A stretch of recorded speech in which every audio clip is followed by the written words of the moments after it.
Warning. The following podcast is utter nonsense and may cause agoraphobia, kleptomania, insomnia, and oppositional defiance disorder. We are required by law to provide you with this disclaimer for hazardous materials.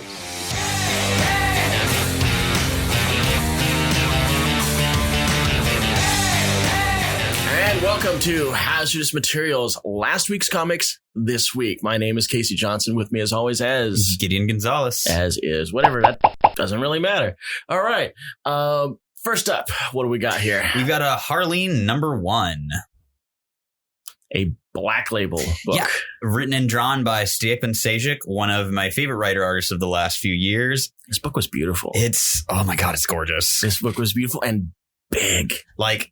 Yeah, it is a massive, 62 page? 62, 64. I tend to read all the stuff that we do on the show on digital just to kind of consume it. And when you do it, you don't have the sense of size of the book. Oh, and it's magazine cuts and it's hardbound. So I'm going through hardbound, and I'm getting to page number 32, which is where usually stuff wraps up. Mm-hmm. I'm like, this thing just keeps going. And keeps going. I'm like, crap. Okay, I'm gonna lose some time. I'm gonna be late to the shot for this one. even the individual issues are broken up into segments. Yeah. Oh my God, it's so good. But it's so beautifully put together. And even it could stand alone just on the base of its art, but it's written phenomenally well too. Harley is treated as a person, which is not something that happens very often in Harley Quinn comics. And you said earlier before the show starts, this kind of breaks your Harley Quinn fatigue. Yeah, Harley Quinn is a character I've been sick of for probably going on 5 years now. But this book, I was like, oh yeah, Harley's really good. Harley's kind of great, actually. Yeah, I mean, it's all really about her professional career, even before hitting Arkham. Yeah, the Joker's in maybe 10, 15 pages of it. Oh my God, there's so much I would love to just dive into it, but we do have other books to talk about. I will say my favorite scene in the book is probably her meeting Harvey Dent. Yeah, I got a quick buzz of that. Of course, I was trying to speed read this as quickly as possible, and it just wasn't happening because I got to page 50 and I realized I had 15 more pages to go. One of the little things they throw in for Harley's origin is that her research at Arkham is funded by the Wayne Foundation. Lucius Fox actually recruits her from her former job and gets her at Arkham because Bruce Wayne's interested in her criminal psychology research. I did enjoy her first face-to-face with Joker. Yes, that was a really good scene. Yes, it was a really good scene because she almost got blasted. Yeah. And then it's you blink and you miss it. He's already gone. It's I really love the smell of a new gun. I guess you use that as an excuse not to shoot her or something like that. His excuse that he gives to the goon is she had a look in her eye that she's going to see me every night in her dreams for the rest of her life. Damn, Joker's on the ball. Yes, Sejic writes Joker amazingly well. My favorite bit being when Batman causes their truck to crash and he's berating the driver who is through the windshield saying, I understand the guys hanging on to the back of the truck dying, but you're the driver. Wear your seatbelt. Just because we're criminals doesn't make us bad criminals. And the guy's last words are, I'm sorry, boss. It won't happen again. You're right. It won't. Yeah, and that's the end of him. And then he promoted Bob. Yes. He's got a Bob the Goon now. My #1 guy. Oh my God, that's great! I'm glad that they a little bit of throwback to the 80s Batman.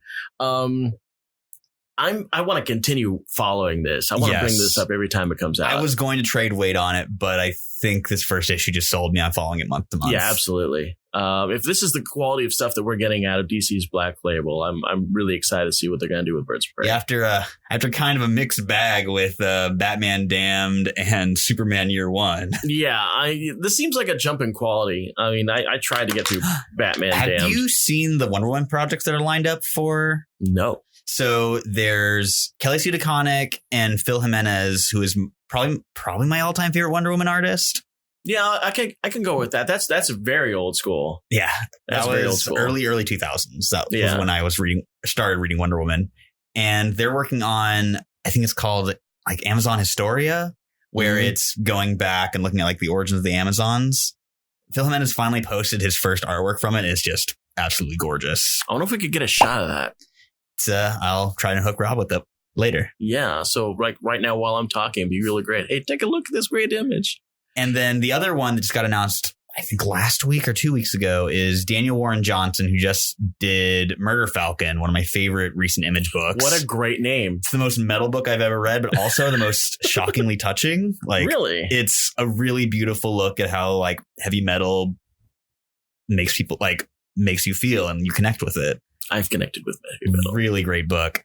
But anyways, he's doing a Wonder Woman kind of post-apocalyptic story where she wakes up and pretty much human society is gone, and it's a story that you see all the time with Batman and Superman. Yeah. I'm really curious to see what he does with Wonder Woman in that role. Who's effectively immortal. Yeah. Yeah. I'm really surprised that DC doesn't harp on that more. I know. I'm really excited for these Black Label titles just because it's refreshing to see like cool, interesting takes on Wonder Woman. Because I feel like it's very easy for writers to fall into the same basic patterns of trying to recreate the Perez run, which I understand. It's one of the best modern comic book runs. But yeah, I like seeing experimentation with Wonder Woman, who's a character I don't think gets that like same diversity of titles that Superman and Batman do. I next one up here is, I'm sure, a title that everybody's been waiting for us to talk about. Oh, yes. Scooby Doo Team Up number 50. Yeah. It is, in real life, a celebration of 50 years of Scooby Doo and a celebration of 50 issues of Scooby Doo Team Up. And in universe, I didn't even know Scooby Doo had a Team Up book. It's so good. Oh, my God. I didn't jump onto it until pretty late into the run because they started kind of going like, all right, we've done a Flash team up. We've done a Batman team up. They're doing stuff like Doom Patrol team up with Flex Mentallo. Oh, wow. That's an odd thing. An Angel and the Ape team up because they are also mystery solvers who have a talking animal. Metamorpho, Challengers of the Unknown, Black Lightning, Mr. Miracle, and Big Barda. They're really going for an audience that's older than me. I was going to say it's an audience of one, and it's Gideon Gonzalez. Oh, my God. You're probably like the only person in your age group that's super excited about Flex Mentallo and Metamorpho crossovers. Anything with Metamorpho I'll buy, as proven by the fact that I buy Terrifics every month. Yeah. Great book. But I mean, Metamorpho's in it. I did follow Metamorpho way back when Batman the Outsiders was out. He's one of my favorite characters. And he was kind of cool in Justice League. Yes. I enjoyed him in that. I wish that an adaptation of him would make him as fun and goofy as he is in the original Silver Age stuff. Because I get wanting to make him a more serious character, which does work because he is, in essence, DC's Ben Grimm. He does feel like the over testosterone hero that you would find in 60s boy comics. His name like is Rex Mason. I mean, yeah, I mean, you can't get more cooler than that, except for like put him on a cover. He's like, oh, all these crabs are attacking me. You know, the old Boy's Life stories. It feels like he's straight out of the whole Boy's Life thing. But we've gotten way off topic of Scooby Doo. Yeah, let's get back to the Scooby Doo because that's important. It's staring me in the face. So this issue has Batmite team up with Scooby Mite, who had appeared previously. Okay, so that's not Scrappy Doo I saw on the cover. That is Scooby Mite. Yeah. Who, like how Batmite is a fifth dimensional imp who's a huge fan of Batman, Scooby Mite is a huge fan of Scooby Doo. I wonder if it's clear to our listeners by now that I've not read this at all. I had so much as cracked this book. So what winds up happening to celebrate this anniversary of their team up? Scooby Mite Batmite summons a whole multiversal range of Batman, including the Red Rain Batman and Gotham by Gaslight Batman. That is unexpected. And then Scooby Mite, in response, summons every iteration of Mystery Inc., like including the 13 Ghosts team, where it's got Shaggy in the red shirt. Okay. You've got a pup named Scooby Doo. I was about to ask you about that. The live action ones. So Sarah Michelle Gellar, Matthew Lillard. Who else was in there? The Mystery Inc. cartoon from 2011, which is my personal favorite Scooby Doo iteration. Okay. But yeah, the whole gamut. They even got Shaggy and Scooby Doo Get a Clue, which only lasted like a year. I remember when I used to watch cartoons on the USA Network because they had Scooby Doo like for crazy, and they would play the Scooby Doo movies. Oh yes, which were basically their crossovers. Which they're doing a new version of that now. Is that? I haven't gotten to check it out yet, but I'm pretty excited to. I mean, they had things like Phyllis Diller as teaming up with Scooby Doo. It's like, Okay. And of course, they had Batman. So that's as soon as I heard about this, I felt like, okay, this is the comic version of the Scooby Doo movies. I don't know why they called them Scooby Doo movies. They're still 22 minutes long, but still, They had celebrities. They had celebrities. Don Knotts in like 5 of them. They did have the Knotts. They had Knotts. All right. So up next, we got Shazam number 7. Long awaited. It's been 3 months since Shazam number 6, I think. Is it? It's been a hot minute. I gotta say, I don't really follow Shazam. When I read this, I was like, wow, this art's really pretty. Art's really pretty. Art turned to garbage. I wouldn't call Scott Kolins garbage. I would, but I know you have a different opinion. Scott Kolins is my Flash artist as a kid, so I'm always gonna love him. Yeah, he did the Zoom issues. That's where I recognize him from. Yes. Okay. And he came up with the idea of Zoom having those pinpoint eyes in his mask. My favorite thing he always did was the delayed images that Zoom would always have like around him. Mm-hmm. It's such a good visual clue. I have a hero clicks of that effect. Oh, me too. Yeah, where Zoom's doing this bit and it's like a piece of translucent plastic is all the other different frames of him doing his punch. It was so good. And I still can't wait to get the hero clicks episode up and running. I got my buddy Steven is agreeing to come in and to help us do that. And I'm really excited to do that because I love me some hero clicks. But Shazam. Yeah, another Geoff Johns joint that's been hit by many delays. Mm-hmm. But it's still, I kind of jumped out of it around like issue 3, but I jumped back in with this issue just to like, oh, hey, it's been gone for 3 months. See how it is. Really good. It feels like the movie. It does. The movie is mostly based on Geoff Johns' New 52 Shazam arc, but fixing a lot of the tonal problems that I had with it, making it a bit more fun instead of dour and serious. My favorite part of this was the reaction shot of the parents. Yes. Oh my God. It just the dad seemed super excited. Yeah. I really like how the tone of the movie seems to have affected the tone of the book, which is not something I normally say. Yeah. But Shazam is one of those many recent properties that I feel like the movie did it better than the book it was based on. So I kind of like seeing the book taking cues from that. It feels like DC Shazam runs a parallel with Marvel's Guardians of the Galaxy. It's a property you didn't see coming. Mm-hmm. And when it did, it was a quality piece. Oh, yeah. I mean, because I expected Shazam to suck. And I watched it and I was like, this is some of the best. This is probably the best DC movie I saw all year. It might be my favorite superhero movie this year. I mean, besides Hobbs and Shaw, the real superhero movie. I feel like we should address Hobbs and Shaw one of these days, but I mean, it's already come and gone. I'm still upset that they haven't addressed the fact that Jason Statham's character killed Han. I'm really upset by this. I'm just saying, Iron Man didn't pull a helicopter with a car, so. Apparently, I still need to watch this movie. Oh my God, it's so good. That was actually the first Fast and Furious movie that I've seen since Tokyo Drift. Wow. Yeah, I saw the trailers and I was like, Idris Elba's in it. I'm seeing it. I gotta say that the Fast and Furious movies from 4 to 8, 9 are not bad. Yeah, I want to see this like gradual descent into madness because that's exactly what it is. Oh my God. It's like so good. I mean, when we're talking about jumping cars from one skyscraper to another above the 50th floor. Yeah. Successfully. I went from smuggling VCRs to. Yeah. We're just doing some light gas stealing in part 4 to saving the world in part 9. Yeah. There's like. Idris Elba's a supervillain in it. He's a cyborg. Yeah. And has superpowers. It's amazing. Cyborg Superman. Yes, he is. But we're back on topic. Shazam number 7, playing on they've been developing a mythology for Shazam where it reminds me a lot of the Lantern Corps, where they're taking the different aspects that go into each letter and kind of making it its own power source, making all the kids like be attuned to one of them. Oh, that's cool. Yeah. And they're developing these magical realms, one of which is very clearly a Alice in Wonderland riff. Saw that. They're completely on it. It's not like they're trying to be subtle about it. I'm a fan of Alice in Wonderland. Go figure. But my favorite part of this book, well, there's 2 things. The last page, which we're going to get to. Right. But Taki Tani is my favorite part of the Shazam mythos.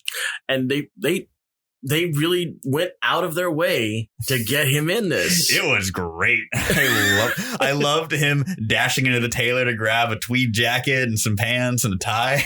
I first was like, I don't know if I like this grim Tawny about to eat some kids, but then he like saved the kids and he's rushing out on like his hind legs and stealing a suit and diving into pits. It was very cartoony. Tell us a little bit about the origins of Taki Tawny in this universe now. What is he? He's part of the Wildlands, which is a magical realm inhabited by talking animals, a pretty classic part of Shazam mythos. Little Oz. Exactly.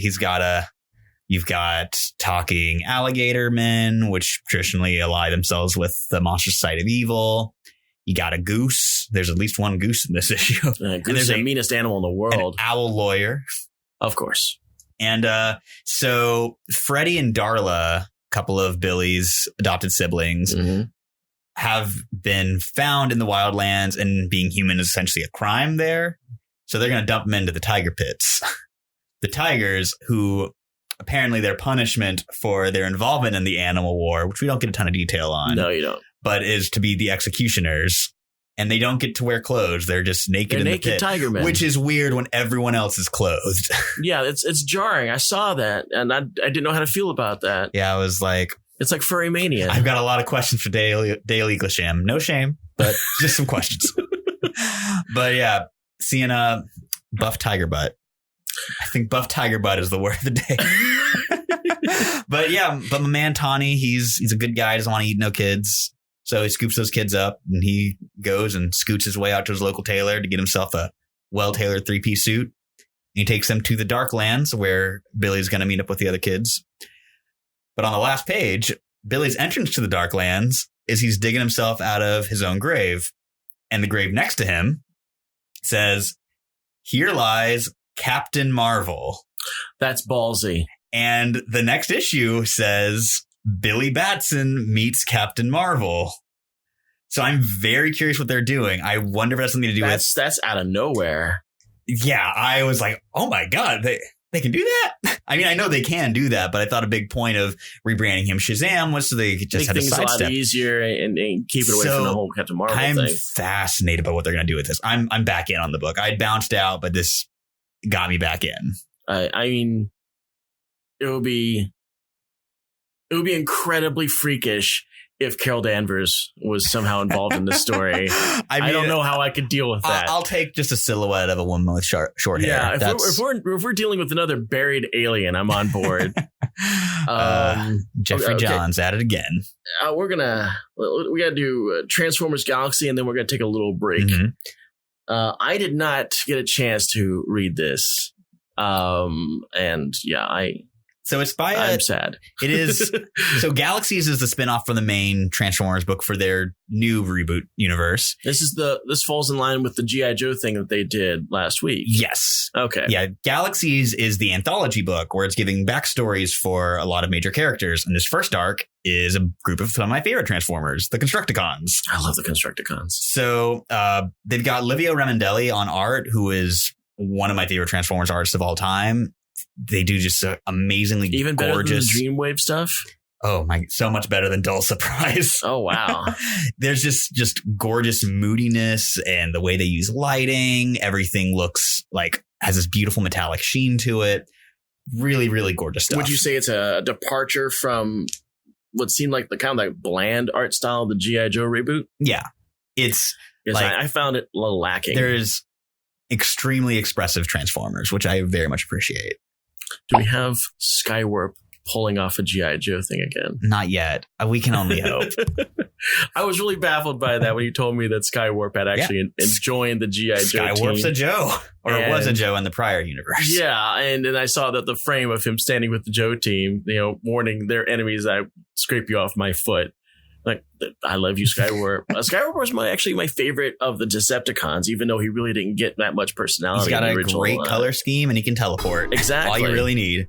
And you don't even see that in the cartoon that much. Yeah. Yeah. He is my third favorite of the Seekers. That's just because Starscream is my favorite Transformer, period. Do you like Thundercracker, that thug? So Thundercracker in the IDW verse, he is a refugee on Earth after the Cybertronian War. He basically lives on a government compound, just like gets to go out and fly around. Okay. He's an aspiring screenwriter, but he's a terrible screenwriter.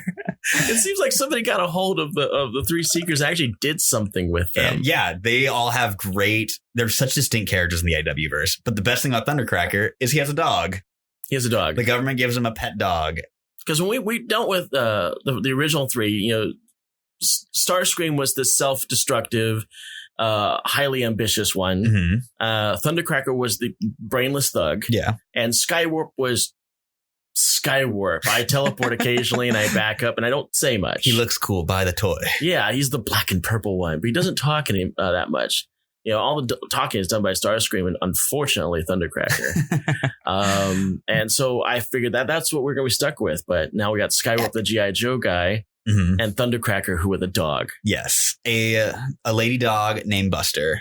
And she rides in his cockpit, and it's super cute. That's cute. But yeah. We have to have an image of that. Oh, man, Rob, find us an image of Thundercracker with a dog. Okay, if it's playing right now, I'm very happy. They actually did there is a piece done by one of the Transformers artists where it's all of the IDW Hasbro-verse women characters, and mm-hmm. Buster's included in it. It was very cute. That's great. But back to Galaxies. It's a Constructicon origin, mm-hmm. where they are freshly forged to help clean up Cybertron. And they stumble upon the enigma of combination, which some of the robots in power on Cybertron want to use to their advantage. And that's kind of where we leave off on the first issue. Is we've got a couple of different parties who are interested in controlling these guys who basically just want to clean up and rebuild and using them for their own devices. I loved my Devastator as a child, even though he was basically this cat thing that kind of hunked over. And as an adult, I've been questing for the perfect Devastator set because there's tons of them. I would give out my recommendation to the Combiner Wars Devastator. Yeah. That's the one I have, and it's one of my favorite toys I own. And they're beautiful figures, and I have to have it. As an adult, I want to play with my Constructicons. I had it, one of my bookshelves for toys, half of the space of it was fully taken up by my Devastator for a while. Oh, God. I have to find a new home for it because I've moved, but we'll see. We'll see where he goes. I'm going to steal your Devastator. But yeah, as someone who didn't really much care for the new Transformers reboot, I loved Galaxies, and I'm excited to see more of these kind of smaller stories in the universe. Well, I hope it's better than the G.I. Joe, and I hope Transformers, by its proximity in the same universe, makes G.I. Joe better because, wow, G.I. Joe just kind of stumbled on its intro. Yeah. It was like, okay, Cobra's taking over the world, and we're going to kill Duke in the first issue. And now the whole title's focused around this civilian. I'm not liking this. As long as my boy Chuckles makes it, we're all good. Well, there's no Snake Eyes. There's no Snake Eyes. But Chuckles wears a Hawaiian shirt. And that's automatically the best Joe. What was Chuckles? He was the covert operative? Yes. There's a really, really good IDW Joe series from the last. I'm going to keep talking about that prior Hasbro verse and how good it was. But where it's about Chuckles infiltrating Cobra. It's really surprisingly dark. Really great stuff. Oh, God. Well, we got to take a break right now. When we get back, we're going to take a look at the New Mutants War Children #1. I've definitely got some things to say about that. See you in just a moment. Welcome to episode 7 of Hazardous Materials, last week's comics this week. This is Brooke with Haphazard Fiction Studios, and want to thank everybody for tuning in this week. We know there are a lot of comics that come out every week, and we don't have a chance to discuss every single one of the new releases that come out on our podcast. But if there are issues that you're looking for that we don't get to cover, please do us a favor and let us know in the comments. Also wanted to remind everybody that if you would like to see and help us grow this podcast, we definitely would love your support as becoming a patron. As a patron, you get potential Be Real episodes. You'll get lost episodes like we talked about last week.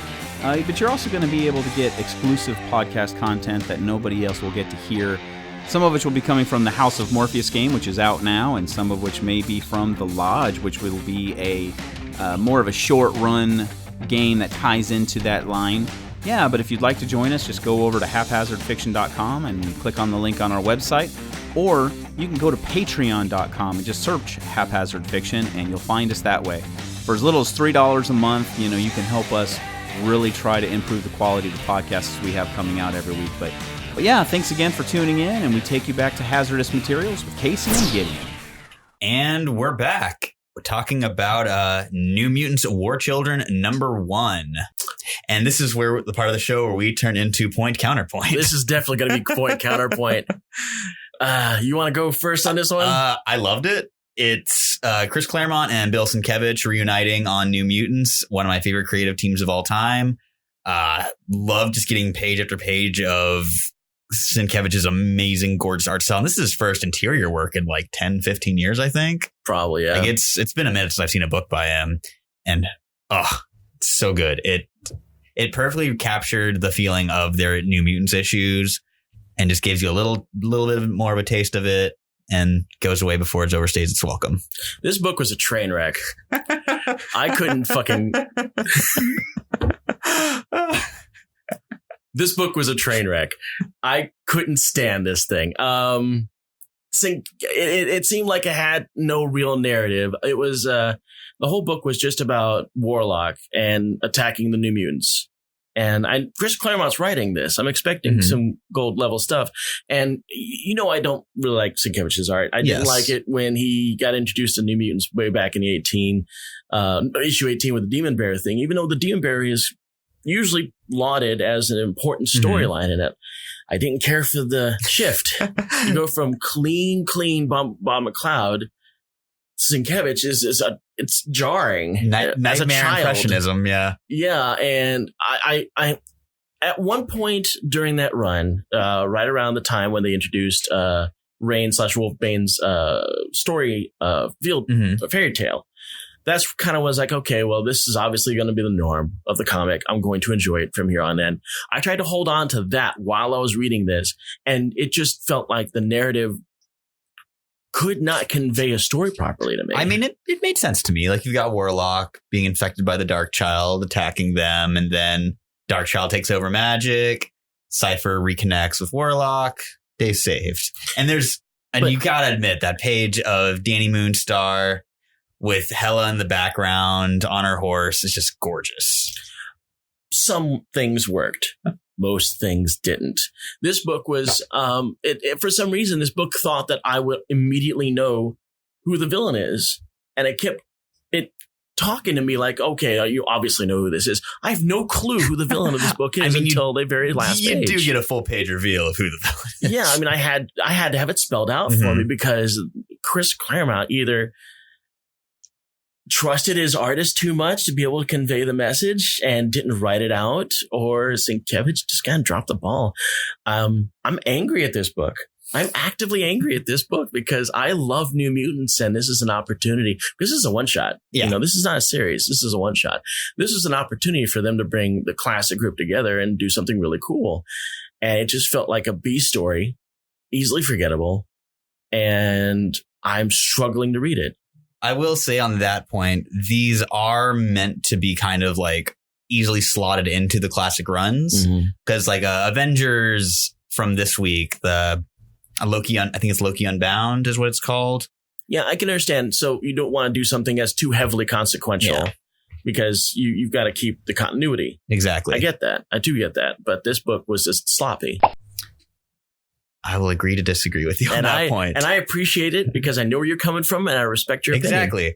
Let us know, please. What were your thoughts on New Mutants War Children? Because we got some hot takes. Yeah, did you agree with me that it was garbage? Or did you agree with Gideon that it was a masterpiece? There's no middle ground on this one. Just like that original New Mutants run. Hot garbage.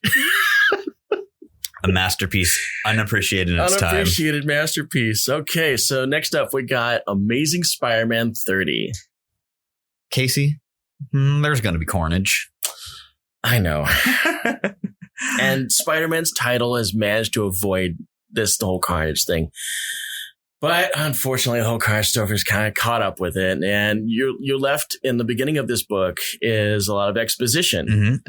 Clearly, Spider-Man's been involved in this whole carnage thing, but just hasn't been in his book until right now. Yeah. So you get like 2 or 3 pages of just him explaining stuff about codexes, what's been going on in Venom's book, who these kids are. Yeah.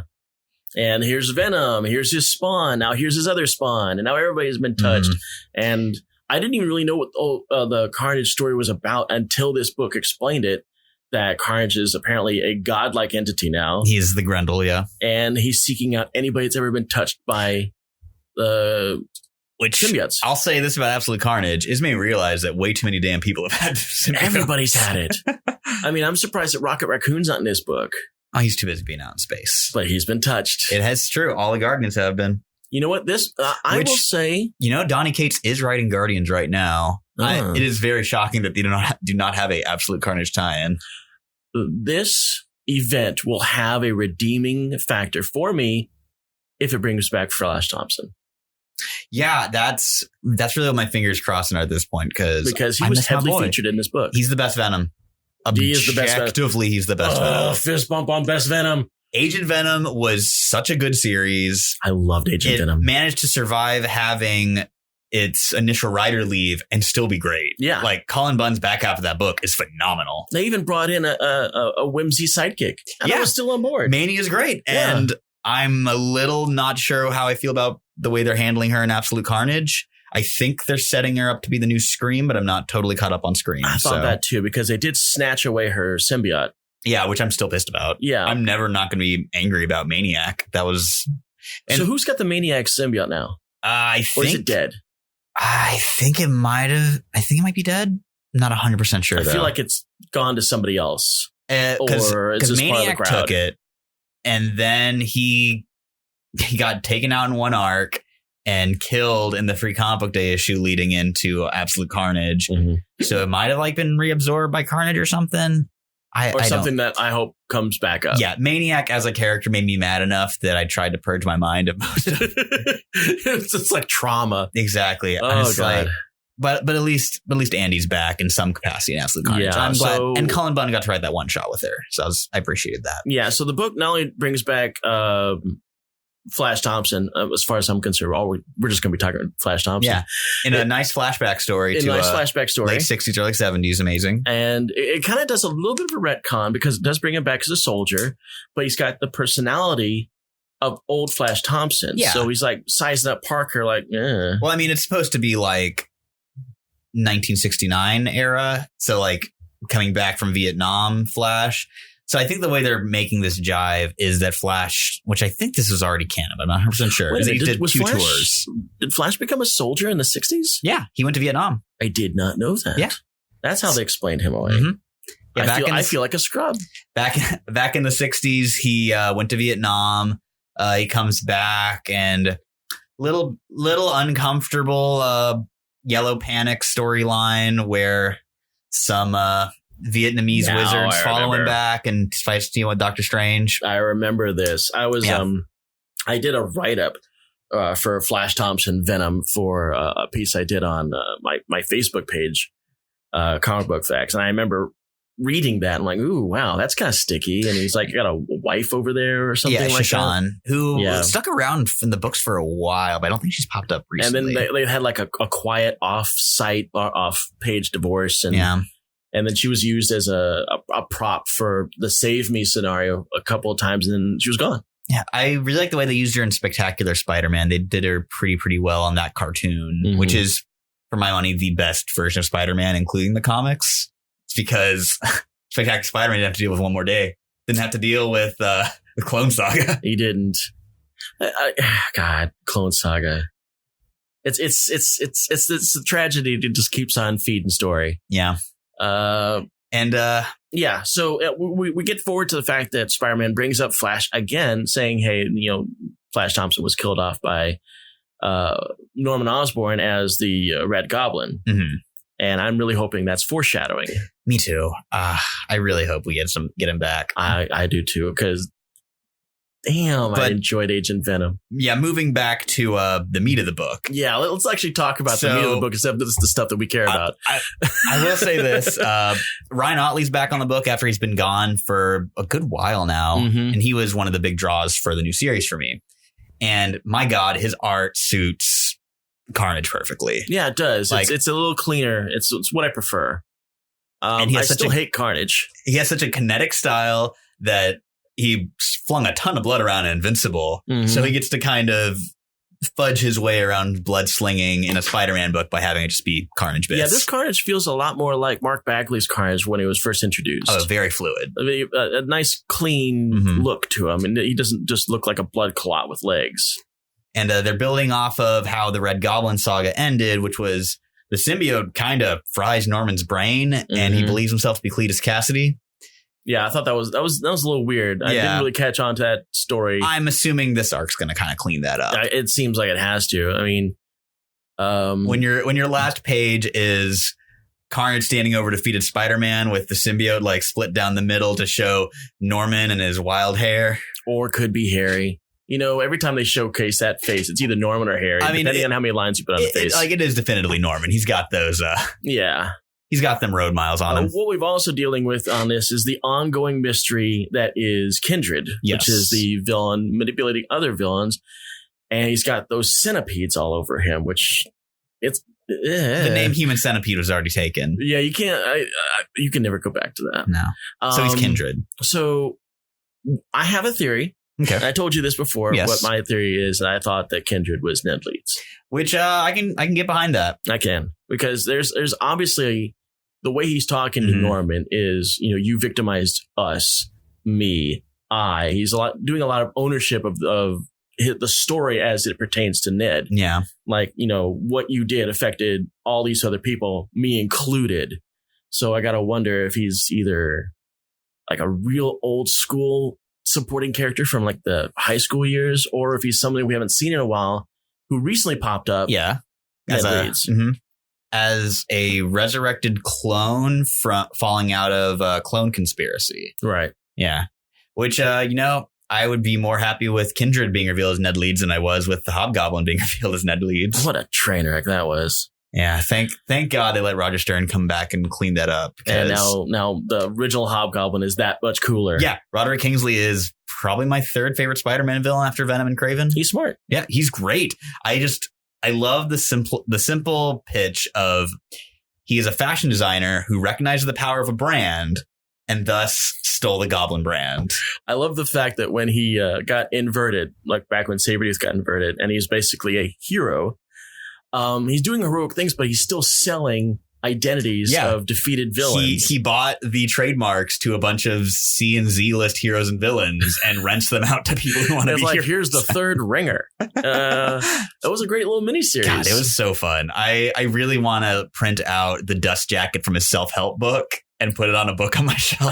Oh, Rob, another little graphic for you if you can find us the Hobgoblin series #1 where he inverted and just shows you how slightly campy it really is. Remember, self-aware. Remember, kids, make good habits a hobby. God, that's a great series. I just reread it last year, and one of my favorite parts was they're talking about all the good things he's done, and one of them was added safety rails to the top of the bridge. That's awful. So good. I'm actually having to write this down. We definitely got to do this. Roderick Kingsley is so good. Criminally underappreciated criminal. All right, moving on. Avengers #24. Vroom, vroom, it's Ghost Rider. It's Ghost Rider time, and we're back on the hellscapes of the evil. I don't know if we can really call him evil. Or the slightly sinister Johnny Blaze versus Robbie Reyes. But first, we got to deal with the, I don't know the nice way to put this, the insufferable cosmic Ghost Rider. Oh my God. Just his very presence in this book. I felt like I was watching or reading a Sentry. I abhor the term Mary Sue, but Cosmic Ghost Rider is, for people who don't know, Cosmic Ghost Rider is Frank Castle from the future, who became the Spirit of Vengeance, became the Herald of Galactus, and then was one of 3 beings left at the end of time alongside Thanos and the Hulk. Oh, God. And insufferable is the correct way to go about this. He's coming in and he's just clowning everybody. Yeah. And everybody's coming up with good ideas to fight him, and he's just bouncing back from it. And for whatever reason, Frank Castle became a smarmy quipster in all this time, because I remember reading in Thanos Wins, the justification is that, like, all all these years gone by have broken Castle's mind. Like, I feel like it's a pretty big character trait of Frank Castle being just unbreakable. If he's talking about beating the crap out of you with his own skull. Yeah. I couldn't stand this character. He's very frustrating, and he is very popular. He is, and he's in this book a lot. And just keeps going and going. And I'm reading this. I'm like, please just take him out. Shut him up. Move the story along. I don't care about this character. I was pretty happy about Cosmic Ghost Rider being pretty well quarantined to Donny Cates books and his own spinoff stuff. Mm-hmm. Didn't like having to read them. Although I will say the scene where he gets a skull stuck on Mjolnir, She-Hulk slams him into the ground. I couldn't read what you're saying. The handle goes through his jaw and through his eye socket. Yeah. And so he can't talk. And then Thor summons Mjolnir and carries the skull with it. It was great. And he came back from that. Yeah. Because apparently he's done this before. Yeah, he is. And he will constantly remind you that he is a cosmic badass who has killed everyone, including Galactus. He's like, I can't believe I'm having to do this again. Oh, my God. It's so eye-rolly. And then he's like, I'm gonna join your Avengers. Although I did think it was funny when he realized the complete miscommunication that happened led to their fight. He's like, oh, okay. This is my bad, guys. I will join your team of Avengers. And Captain America's like, we didn't invite you. And I'll probably bring it up every time we talk about an issue in this arc, which is feeling like every issue of it because it's so good and has something worth raving about. It feels to me like they brought this in to feed either fanboy wanted to be, God, what's the nicest way I can possibly put this? Fan service for a certain age group. Mm-hmm. Or they thought it was going to be funny or something along this line. And it just felt like, I don't want to get too cerebral and use a reference to the Ballad of the Ancient Mariner and the albatross thing. But it did feel like a burden on the book. Yeah. Because, I mean, when you're doing a full Ghost Rider crossover, you got to deal with the Ghost Rider who has been selling a lot of comic books in the last 2 years. Yeah, and I think that's what they're trying to do. And, that's a good segue to the fact that... Can I say one more thing? Yes, you may. Probably my favorite part of this arc has been Blade's flesh gun. That's like, it's a living little demon pistol that breathes, and he shoots Ghost Rider with it, and it's great. Stopped him. I just love his bit where he's just like, I'm tired of all this cosmic hell mumbo jumbo. Blade just wants to kill vampires. Yeah, Blade just wants to get back on the job, and this is just stopping everything. Blade is us in this book. Please move the narrative on. He's just sick of Cosmic Ghost Rider. We're done with you, Cosmic Ghost Rider. Go back to your crazy fantasy land with slapstick and madcap and just stay there. But you had a big theory about this book. I did have a big theory about this, and the fact of the matter is, I sincerely believe that this entire story arc is a way to get rid of Robbie Reyes. And I'd be very upset if that's the case, because it really feels like Robbie. It is. Because Robbie Reyes is going up against Johnny Blaze, and Johnny Blaze is the king of hell and all this other stuff. You've got an October-bound Ghost Rider book, which used to be called Beware of the Ghost Riders, now just flat out Ghost Rider. And it's using the graphic for the 90s Ghost Rider. And of course, good reason, because it's Danny Ketch. Now, if Marvel's going to be focusing on this as the Ghost Rider to go forward, and it's got Johnny Blaze already as a supporting character, Robbie Reyes is going to go. I really hope not. I really hope they find a place for Robbie, because he's one of my favorite characters introduced in the past, 7-8 years. Well, if you go back and read the issue towards the end, Robbie says in 2 separate frames, I don't want to be Ghost Rider. I will stop being Ghost Rider. That's pretty much saying, hey, get ready. Next issue, I'm checking out. Well, and we can actually come back to this a bit when we talk about some movie and TV news later. But I feel like there might be a reason that Marvel's really pushing Johnny Blaze. Although, books and mass media don't normally have a ton of correlation there. But who knows? We'll see. We will get to that later on in the show. Because this is a 2-parter. Yes. And last up on our list, as always, is Powers of X. And it's the last up on our list because this is a consistently knocking it out of the park book. I got my Cyclops shirt on today. Yes. I'm ready to talk some X-Men. I do not have, I just have my Fury Road shirt. You do have a Phoenix button. So I do have a Phoenix button. I was given a Phoenix button. Gideon gave me a Phoenix button. It's very tiny. You can't see it. One of my coworkers has been my microphone. making them. I got a little signage of my devotion to the Lex Luthor fan club. Is that the Lex Luthor running away with the pies? It's not that exact frame, sure looks but like it him. is Super Friends Lex Luthor. So the two best Lexes, Super Lexi. Friends Lex and Super Lex. Super Lex. I'm surprised you don't have like a Bizarro button. I do have a Bizarro button. Of course you do. But yeah, Powers of X. As a huge Emma Frost fan, she is my third favorite mutant. I love that she got so much focus in this. I love that they actually called back to her becoming the Black King of the Hellfire Club. Her frustration at having to bring Sebastian Shaw back into the fold. After just getting rid of him. Hysterical. I loved excellent use of beat panels in a comic is the look that Charles and Eric give each other right before they ask her to bring back Sebastian. And then her disbelief at what they've just asked. The face is I just got rid of him. It feels like this is the book that they're finally bringing Emma Frost back into X-Men proper after her manic departure. They really were just dedicated to assassinating her character over the last few years. Yeah.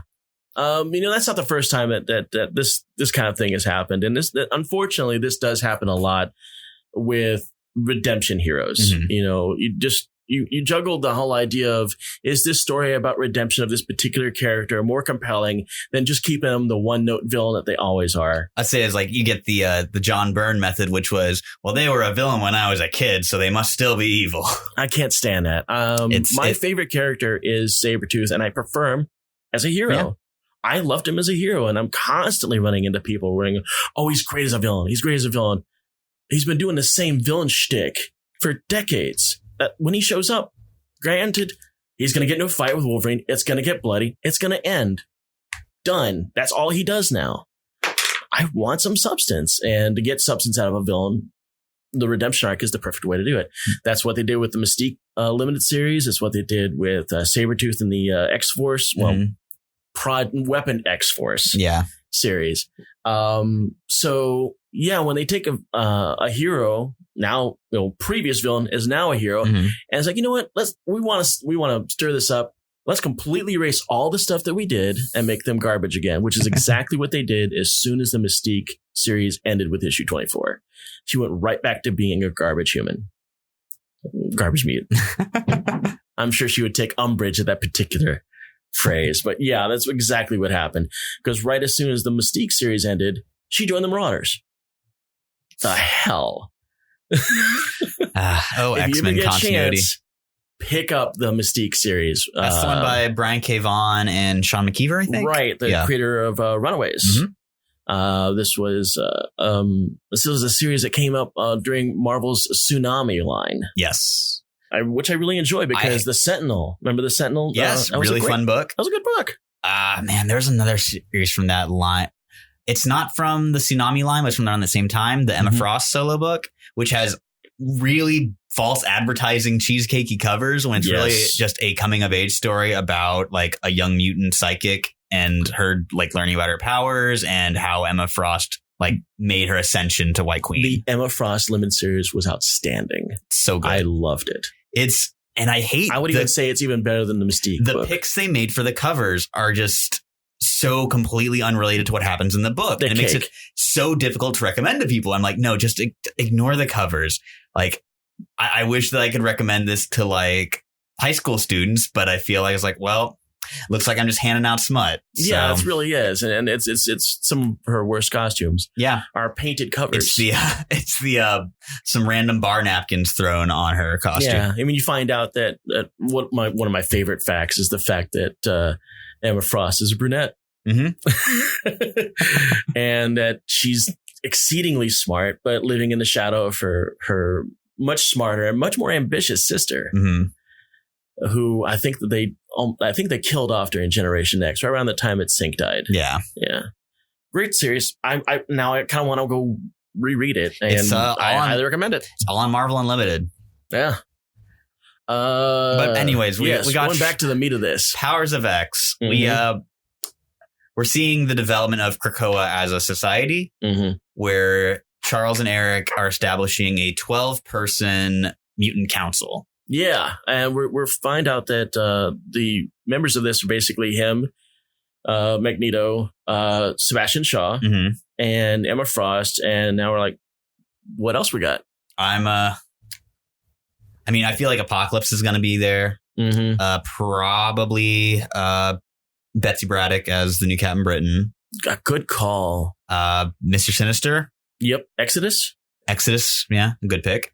We could just pick like all the big mutants. Scott, Jean, Storm, probably. I wonder if they put like something weird in there, like, Nature Girl. I think she might be a little young for the council, but that would be like my Z-list choice. We'll bring in Morph. Yeah, we'll bring in Changeling. He's been alive this entire time, as always. God, he's been dead for a long time. But hey, anyone can come back now. That's true. Oh my God, they could bring Changeling back. You can bring back.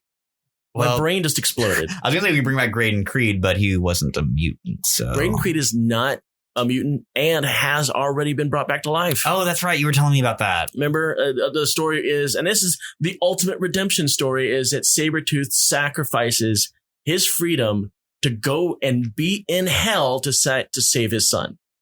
And that's the reason why he loses his inversion. Yeah. Because hell just burns it out of him. What a bad trade. I know. And then the demon is like, I could just continue to torture you, but I think it'd be better off just to release you as you are right now into the world. Of course, then it got completely undone because this Powers of X, Homosex, turns him into a normal person. Yeah. Instead of just a raving animal psychopath. Which is what he was at the end of the book. Yeah. And I was really disappointed that that's where they were going to go with it. But anyway. Yeah. And we also learn just how much bigger the scale of the X-1000 stuff is. Oh, because... God. Oh my God. I'm having a hard time wrapping my head around it. I mean, I know what it is conceptually. I even have it here in front of me, just how big things are getting. And I honestly don't even think I could explain it in this podcast. Yeah, I couldn't how either. Big this is getting. I'm not smart enough to put it into words. Like reading, I'm like, okay, I understand this. But if I tried to tell it to another person, I would be like, yeah, you're trying to conceptualize of like, let's say 50,000 Unicrons. Black hole's real big? Yeah. Yeah. You know what? At this point, just read the book. Yeah. I mean, we can't even explain that because it's just too damn big. Can't explain that. Yeah. It's just too huge. But it deals in the technocracy and in clusters of technocracy and in the idea of societies as it goes beyond just even human comprehension. And my hat is off to Hickman, the fact that he can conceptualize what I just read. Yeah. And the fact that he can get it into a mainstream comic book. Yeah. Oh my God, my brain just melts thinking about it. So we got Apocalypse, easy in. God, who else could we throw into that council? Goldballs deserves it. And this actually would be a good thing for our listeners. If you're actually an X-Men fan, put in the comments below. Who do you think would be in the Council of 12, the Quiet Council of 12? This would be a great thing to do here. And in other news, Sony and Marvel have come to an agreement. Yes, indeed. So apparently Sony has come to its senses, realizing there's money to be printed. And thank God I never see another stupid meme about Spider-Man being sad about his parents fighting. Because, good God, I'm tired of that. And Tom Holland, oh my God, his response to this. Have you seen his response? The Leo GIF? Yeah, which we can't even. It's not in a GIF. He put in the video from Wolf of Wall Street. Oh, he did the whole video. He did the whole video of Wolf of Wall Street where he gets real quiet, goes, "I'm not leaving."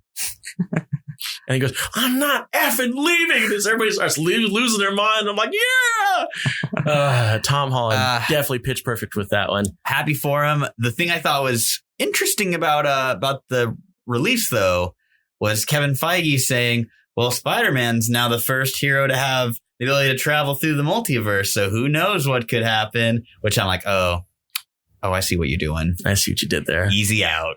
Just in case. You got that emergency button ready to go. It's like, I'm ready to just put you right in the back in a multiverse, you little arachnid. And another thing I thought was fascinating is that Sony just accepted Disney's terms. Yeah, like, flat out. Unaltered, which a little disappointed by. I saw it coming. And of course, I say that in fanboy, armchair, quarterback, the way of going about things. But Marvel did go as public as quickly as possible. Yeah. Real dirty move. And it was a dirty move. And I knew, me personally speaking, is okay, that's a dirty move. That will probably work.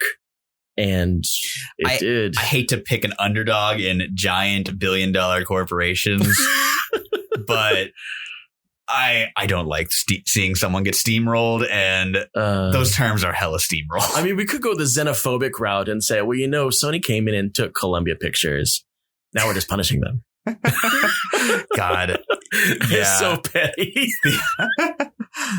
But I mean, it really comes down to it. It's just a license to create money, and the fan backlash on this whole thing was enough to do something. Yeah, those all those stupid memes I saw, I guess did some good. I mean, rolling my eyes. Honestly, I would be less likely to watch a Spider-Man movie if it wasn't in the MCU now. I was genuinely I'd convinced myself to get very excited. I was like, oh, thank God I don't have to see another Spider-Man movie that gets derailed by how sad he is about Iron Man.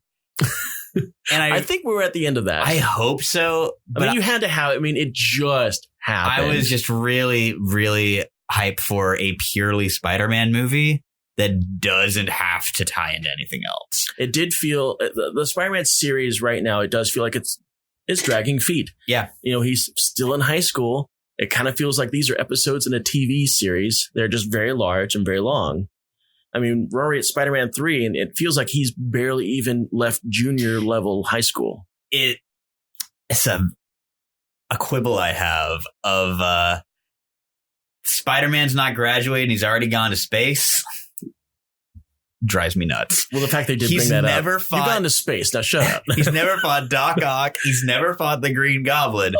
I know. But he's gone to space. But we did get J. Jonah Jameson. Yeah, that was great. And we talked about Far From Home before on an earlier episode and how I did not care for it. I did love J. Jonah Jameson. That's actually something I forgot to write down in our little script about Daily stuff. Bugle site's up. The Daily Bugle site is up, and it's already got an episode of J. Jonah Jameson. Frankly, we should just throw in the towel. We're not going to top JJ. We really can't. We're going to put a link to the Daily Bugle down in our little blurb thing here, and man, go check it out, because if they make more episodes, awesome. I know J.K. Simmons has been jazzed to dive back into the role for years, so I'm glad they're just giving him a platform to just have little nuggets of J. Jonah Jameson. Like 2 years straight of J. Jonah Jameson screaming menace. He probably just went into a recording booth for a weekend and knocked out a year's worth of content. I mean, in the first episode alone, it took him a while to get to it, bumbling through all his words, but he eventually got to menace. Spider-Man is a menace. Mysterio, that's a real hero. That I was like, don't want to spoil the movie for you. Mysterio is a villain. Yeah. We couldn't have possibly seen that happen. He's been such a great hero in the Marvel universe. Yeah. I actually told that to somebody. I told him, it's like, oh yeah, Mysterio is a villain. Like, spoilers. I'm like, dude. It's like walking in and going, Doc Ock's a villain, and seeing everybody just freak out about it. Harry Osborn's dad, he's a bad guy. He's actually the Green Goblin. What? No. What? But enough talking about Spider-Man nonsense. Because we're going to go into some crap news. Hulu has canceled the Ghost Rider show before it's even entered pre-production. And we have some theories about this. This is part 2 of our Avengers talk. Yes, going back to Avengers. Avengers feels like to me like it's getting rid of Robbie Reyes, and I feel like somebody in the corporate world of Marvel going, we're doing a switch on Ghost Rider, but we're throwing our money behind Hulu and the Robbie Reyes version. We want to keep up to spar with this. And honestly, I love Robbie Reyes. I do. But Ghost Rider is a motorcycle hero. But the Hell Charger cool, though. Danny Ketch is the true Ghost Rider. I haven't gotten my Robbie Reyes action figure with a Hell Charger. That would be a great toy. And stuff like this keeps getting in the way of it. But I really think that in some maybe small way, and this is probably also the reason why the Blade series got sank so many years ago, is because their plans with Blade on the video market changed. I have some thoughts of my own. Mm-hmm. So Kevin Feige a couple weeks ago mentioned in interviews like, yeah, I'd love to do something with Ghost Rider. And I feel like he looked and was like, oh, hey, TV's doing that because Marvel TV and Marvel Studios famously do not get along or communicate very well. Yeah, our good friend Ike Perlmutter is running Marvel Television. This includes anything that's been on ABC, Hulu, Netflix. And that's and as of 2015, because of their in-house bickering, God, I hate Ike so much. We haven't had a proper crossover with Marvel Studios or TV property in 4 years. And I will give Jeff Loeb credit for making lemonade out of what little lemons he gets thrown. Mm-hmm. Sure, we get garbage like Inhumans and Iron Fist, but I mean, Daredevil pretty good. I love Daredevil. Season 2 of Luke Cage is phenomenal. Season 3 of Daredevil, best excellent bullseye origin I could possibly have thought of. Yeah, like after Luke Cage season 2 wrapped, was like, this is my new favorite MCU TV season. And then Daredevil season 3 came out. I was like, well, damn, that was quick.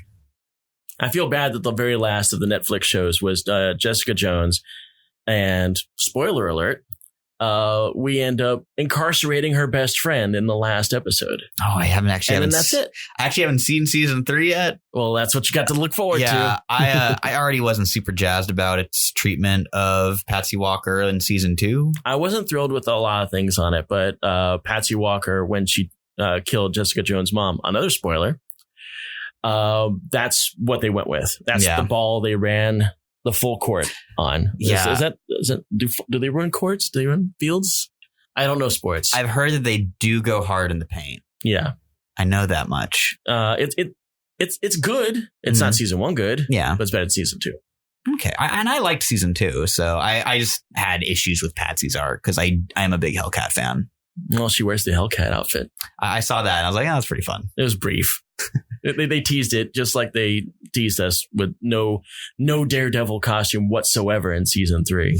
Yeah. No Bullseye costume. Yeah. I was hurt by both of these I'm never going to get a live action, even though they used their one F-bomb limit in the Daredevil movie to have a Bullseye ask for a costume, and then they didn't do it. Bastards. And I'm an ardent supporter of the Daredevil movie. The director's cut is generally one of my favorite superhero movies. Quick things, since we're kind of getting down to the wire. That's true. Here. A couple of books did get retitled from Marvel. One being Fear of the Ghost Rider is now just straight Ghost Rider, like we were talking about earlier. Also, Marvel Zombies Respawn has been retitled Marvel Zombies Resurrected. Which I understand why. Yeah, I mean, I'm pretty sick of Marvel Zombies, but it's the cash cow that keeps on giving. I think it's funny that DC does Deceased and does Gangbusters, and then Marvel's like, oh, don't we have an idea like that? Yeah, but let's go back there and make another Marvel Zombies, like Series 7. What I do think is interesting is it's the first time we are seeing zombie heroes since the Disney purchase, because I distinctly remember back during Secret Wars, they brought the Marvel Zombie characters back, but only villains. Yeah. And the only Marvel Zombies title that came out during that time period was Marvel Zombies Supreme, which was Squadron Supreme characters. So you think there was actually there was an edict on high to not have zombie heroes. Really? Mm-hmm. I'm really surprised by that. Yeah, I mean, they wanted to keep the IP family friendly, and they didn't want to have a kid getting a zombie Captain America pretty figure. Gory. If you guys have ever read Marvel Zombies, it is really, really awful. Yeah. Now, I'm not saying awful as in the quality. I'm saying awful as in like missing arms, missing legs. Yeah. People eating their supporting characters. The visual that always stuck with me from Marvel Zombies Return, which is where I bounced off the book, because at that point I just thought it just got unpleasant, was Spider-Man shooting his webs and his veins coming out instead. Sorry, that's actually kind of funny. I was like, that's just so gross. It's just, it gave me such a visceral reaction. And like, I'm a huge horror movie nut. Like I can deal with some gore, but just, that was excessive. Yeah. That's your I mean, I've got my own thing. I don't like anything dealing with like fingernails. I don't like the whole needles into the fingernails routine that they put. I don't like fake hair. And I don't like Spider-Man shooting out his veins. All right. Well, we got one more thing we want to hit on, and we want to talk about Sony. Apparently, is running out of ideas in this whole Spider-Man thing. Has decided they want to make a movie out of Madam Web. The role Joan Lee made famous. Yeah, let me tell you. Let me tell you what Madam Web does. To me, my Spider-Man. There's going to be 2 hours of this. I hope you got a lot of material. Madam Web, if you don't know, is the seer type in Spider-Man. She's part of the whole spider totem thing, but she's blind and she's got exceeding the elderly. A cool web chair. And she sits there. Yeah. That's it. She is one of the focuses of Nothing Can Stop the Juggernaut, arguably the best Spider-Man story of all time. I mean, she's great as a supporting character, but if you're going to make a movie out of her, you better have the greatest Madam Web hook of all time. I was like, and I feel like we already got that in the 90s cartoon, which again, like featured Stan Lee's wife, Joan Lee, who really brought that character to life. Like, I thought Madam Web was awesome as a kid. And then I was very disappointed that she's not nearly as important in the comics as she was on that show. Oh my God. Because like, she wasn't even really around that much in 90s comics. Not really. But she was just basically a unit of exposition, or I need to bring all the heroes in. She's the D&D wizard in the tavern. Yeah, she's great. Yeah. But again, in that small role, I don't know how you could weave a solo movie out that. They did a couple years ago have Julia Carpenter become the new Madam Web. And she was blind, but mobile. Yes. They blinded her, and she got a cool... very cool little Wonder Man outfit with like the red jacket and the shades. That didn't last long. No, did they kill Julia off? No, she's still around. She's Arachne. Okay, she's back to that. I know her daughter was Arachne. No, you're confusing. I'm thinking of Aranya. Yeah, Aranya, who's now Spider-Girl. Yes, man.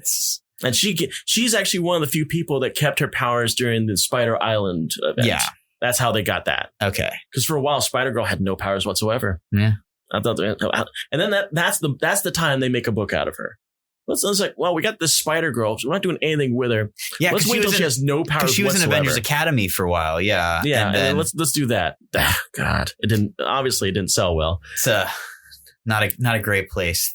Back then it was not a great place to be an ancillary Spider-Man character in this post Spider-Verse world. And especially when we've got the seasonal model for the supporting Spider-Man books with Friendly Neighborhood and Superior ending in a couple months. I think we got a place for Aranya. You know what? I've got this one talking point, but I feel like if we step into it, it's just going to get too deep. And that's the upcoming inevitable demise of Marvel Television. Yeah, under Ike Perlmutter with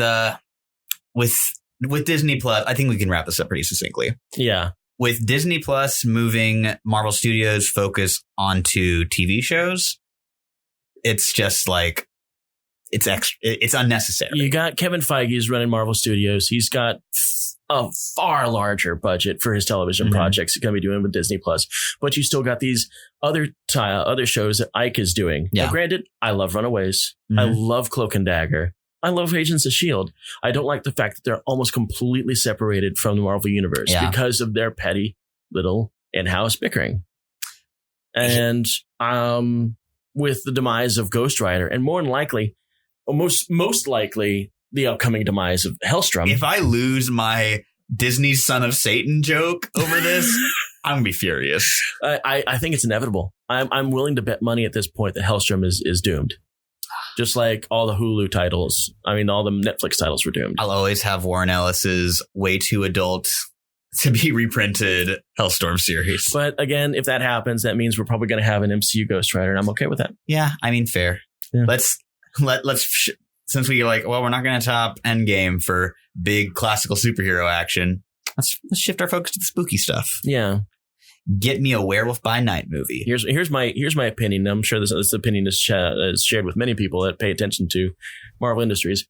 If you can find a way to fire Ike Perlmutter, do it. Do it. Do it 10 years ago. Fire him. And that's all I got to say about that. One last point before we go out. Okay. They showed off Brandon Routh's Superman suit for Crisis on Infinite Earths. Oh, yes. It is the best looking live action Superman suit. Yes. It's gorgeous. And he's playing the Kingdom Come Superman. Kingdom Come Superman with the black and red logo. Yes. And he looks awesome. It's my favorite Superman logo. I love how sleek and simple and to show it is. awesome, Rob's going to give us a picture of Brandon Routh as Kingdom Come Superman. He's nodding. What a great guy. All right, so we're going to make that happen. Look how awesome that looks. That's good stuff right there. And with just me gushing about how much I love Superman, I think we'll call it. Yeah, we will. Now, again, new podcast. We need your help. We need your support. We need everything you can possibly give us. Likes. Dislikes. We don't want dislikes. We definitely don't want dislikes. I mean, we would like you to get in on our Patreon thing, because Patreon funds all the stuff we got going on here. I mean, we can only really go into Rob's bank account as deeply as we are right now. So if you want to help us out financially and see all of our B-list and D-list real stuff, because we're definitely going to be doing that, hook into our Patreon. Also, if you want to see us talk about maybe a special show that you want to do on a particular subject that deals in comic books, let us know in the comments below. And be sure to hit the bell, and we'll let you know when the new episode shows up. And maybe we'll even dive into the stuff that we read every week that we don't get to talk about. Like, yeah, absolutely. Justice League Dark here with this amazing Detective Chimp cover. Detective Chimp. Now, see, I can get on board with some Detective Chimp because I loved me some Shadow Pact. But anyway, that's it for us. We'll see you next week.